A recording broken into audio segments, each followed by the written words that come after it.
Hello bakers, I'm offering you a new air fryer recipe, this time for air fryer egg custards. You'll see, the texture is just extraordinary.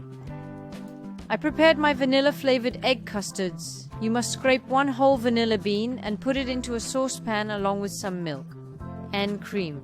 I used light cream. Bring to a boil, lower the heat, cover and let it infuse.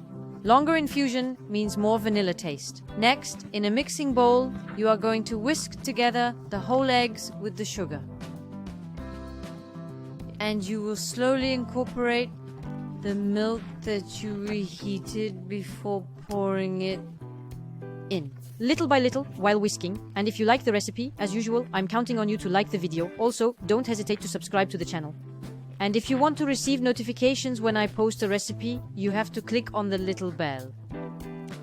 Distribute the preparation into small ramekins. This quantity should yield approximately 6 servings. Then place them inside the basket of your air fryer. I'll put the references for the air fryer I use in the description below the video. You have to click on the little plus sign, and I'll also give you the entire list of equipment and ingredients. You have all the information. Start it in air fryer mode for 10 minutes at 150 Celsius degrees. After 10 minutes, take out your egg custards. You'll see they puff up a bit at first, but they will deflate, don't worry. I still advise you to let them cool down well, even put them in the refrigerator for 2 hours before serving so that the texture is truly perfect. Take a look, the texture is beautiful, just like if they had been slow baked in the oven. I was genuinely extremely impressed, and they were delicious too.